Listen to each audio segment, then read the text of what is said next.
All right, so I should have made this video a long effing time ago, but I've been busy. I'm working on an album, and that seemed a little bit more important to me personally. But yeah, I mean, I think I'm going to put in the title of this. It's probably clickbait. Elon Musk banned my Twitter account. He suspended me, whatever. But really, I don't think it's clickbait, to be honest with you. I think that he probably put a call out to someone. This happened a long time ago. But all right, story time. True story. This happened about a year ago, maybe a little bit longer than that. This all happened when Elon Musk went on SNL and said that crypto was a hustle or something like this. And, you know, kept pushing Dogecoin, which anyone who knows anything about crypto knows is a pointless shitcoin. It's what we call a shitcoin in the biz. It's what the crypto bros call a shitcoin. I don't consider myself a crypto bro, and I'm not even really working in the space that much at the moment. But I think, you know, decentralized currency, and I think cryptocurrency is going to have a huge future. And, you know, potentially, you know, countries like El Salvador, Venezuela, it can help them become much more financially independent. Wouldn't it be funny if Venezuela and El Salvador flipped the United States and became like, you know, the wealthy countries because they're so invested into Bitcoin? For me, cryptocurrency has always been investing in coins that have a real use case. So to me, that's not even Bitcoin. If anything, it'd be more so Ethereum, and especially my favorite was always Polygon Matic, which has a real use case. You know, many people are buying and selling digital collectibles, NFTs, using Polygon Matic, and then to a lesser extent, Ethereum.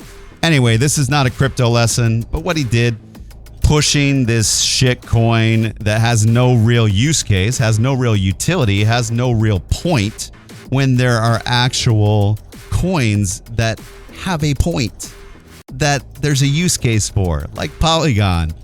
You know, is kind of a crappy thing to do, especially when, yeah, I mean, there's countries, entire countries that are basing more and more of their investments into cryptocurrencies. And I think, you know, you can say what you want about cryptocurrencies, but I think you're going to see the future play out. It may be 5 years away still, where we're going to move more and more towards decentralized and cryptocurrencies. You know, right now, the world economy is in a mess, and I think it's going to get a lot worse this year. So it's not like I'm like, oh, you should go invest in cryptocurrency now. No, I think things are getting a lot worse across the board. Wall Street, stock market, real estate. I think we're in for a hard time. But that's not the point of this. This is entertainment. It's feel good. You know, let's ignore the... Let's ignore the buildings falling down around us. Let's ignore that the entire infrastructure is going to hell. Let's just focus on the fun and the entertainment. Okay, yeah. Point being, if you're not catching the sarcasm. Anyway, so I actually created an NFT site because I also believe in the future NFTs, and I think for musicians it can be a godsend to put musicians directly in contact with their fans and sell directly to their fans. You know, similar to Patreon. You know, independent musicians need all the help we can get. And, you know, so to me, it's a beautiful thing and it's a good thing. It's not about crypto punks. You know, that's garbage. It's garbage. You know, Bored Apes, garbage. It's not art. But real artists, again, you know, these things need time to like filter out the garbage and get to the actual art. We started with a bunch of, you know, empty hype influencers, you know, Logan Paul, Gary V. Garbage. It's all garbage, man. And then you get to the real art, you know, as we go on down the line. But again, it might be a couple years before all that works out. But I built my own site that I really wanted to focus on music and just getting my music and other artists' music out directly to their fans without involving record companies, without this huge middleman taking all the profit. And so to me, that's a beautiful thing. To me, it's a noble cause. The name of the site, by the way, is Nexus.Art. It still exists. I haven't found the proper ways to promote it yet, but I'm going to be taking more time for that this year. You can buy and sell your art and your music on there right now. In any case, I had a Twitter account. I had a Twitter account for Nexus.Art. Let me also say, I'm not a fan of Twitter. I think it's the lamest social media platform. I've never had a Twitter account before, but in the crypto space and the NFT space, it's so easy to grow on Twitter. I mean, I think when I got suspended, I was up around 20,000 followers. And it was easier to build a following on Twitter at that time, especially for crypto and NFTs, than it has been to build a following anywhere. You know, this YouTube channel has been just like struggling along. I don't know why. I think I'm putting out awesome content for the most part. So, oh yeah, subscribe to my channel, by the way. But in any case, it was so easy to like grow the following up to around 20,000 followers. One of the ways that I did that was by trolling Elon Musk. I would, post memes like this one that I created on his Twitter account, in response to one of his tweets. And then everyone would laugh. Everyone would love it. And I'd get tons of retweets. And, I got a bunch of followers just by posting reactions to Elon Musk tweets. In general, again, I'm not a fan of Twitter. Like, what's the point? You're limited to 140. I know you used to be limited to 140 characters. It just brings out a bunch of extremists sharing their pointless point of views on either side, on the left and the right. I don't want to hear either of you. I don't want to hear any of you. Shut the hell up. I don't care. I don't agree with either side. There's not a lot of people who are, fair and balanced. I hate to use that phrase, but fair and balanced or in the middle on Twitter. It's a bunch of extremists for the most part. Am I wrong? That's what I've seen. That's what I've seen. A bunch of political extremists. And this is not very interesting to me, man. I'd rather dedicate my time to listening to and making good music. Music to me is what can save the world, not politics. But in any case, again, I had this site that I was pumped about. Again, the end goal was to empower musicians, So, of course, I was excited about it. So I was like, oh, well, I guess I have to be on Twitter, And it was so easy to grow a following there. And again, one of the ways I did it was by trolling Elon Musk. Now, my opinion of Elon Musk, does it matter? Does he care? No, of course not. But I don't hate Elon Musk. I don't love Elon Musk. Again, I'm also like one of the few people who's able to actively practice cognitive dissonance. I think if you can see two sides of an issue, that is a real sign of true intelligence or, of really being able to consider every issue from both sides.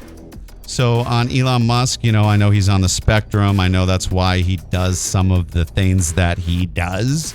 And I can relate to a lot of that because, yeah, I'm a neurodivergent as well, buddy. And so I know right where you're coming from. One of the advantages that we have is that we can really zoom out because we kind of see the world as if we're aliens. We're just like viewing all these human beings. That's probably why he wants to go to effing Mars.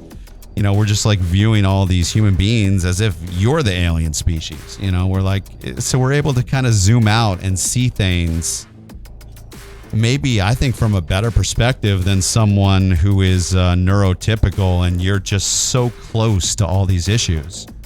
And for that, I appreciate him.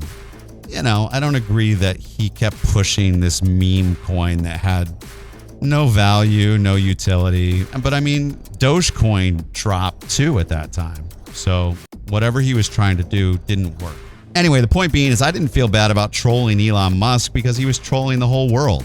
And he was manipulating the markets, and it's not really right. So the least I can do is troll him right back. But in any case, that's the backstory. I posted this meme on one of his tweets.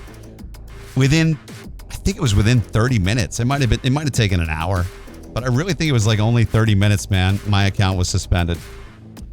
Yeah. So there you go.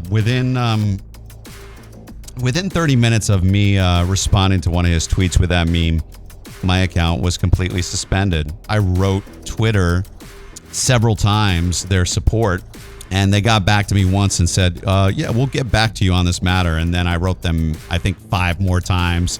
They never responded at all. So Of course, Elon Musk was not the CEO of Twitter at that time, but he was obviously very influential on Twitter. So although I said probably clickbait on the title, do I think he made a call and had my Twitter suspended, especially with the recent news? Yeah, I think he did. I think that he didn't like being criticized. I mean, yeah, in case you somehow missed it, I mean, if you're a Twitter fan, I'm sure you know all about it, but he went and banned a bunch of journalists who said anything negative, who had ever said anything negative about Elon Musk. He suspended their accounts. So do I think it's entirely possible?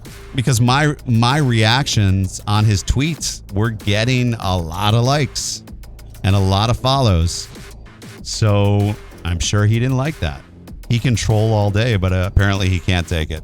It's just funny because he constantly talks about, when he took over Twitter, that it was all about that he wanted to give everyone a platform for free speech, but, it's just going to make the extremists even more extreme.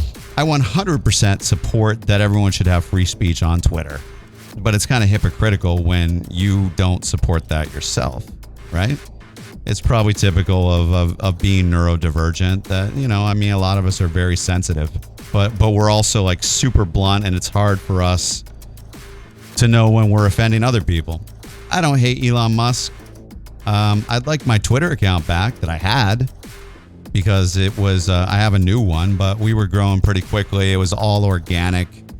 And yeah, it's pretty crazy though. Crazy times we live in. Elon Musk says a lot of stupid stuff. I know when he was thinking about buying Twitter, he was like, there's great power to be unlocked with Twitter, and I'm going to do it. He said something ridiculous like that. And I was like, man, all right, Dungeonmaster, like, shut the fuck up. Twitter sucks. Twitter is the lamest social media platform. He also recently said, he wants to make Twitter more like YouTube. And he said YouTube is basically the penultimate social platform. And that I agree. That I 100% agree. YouTube's got everything. So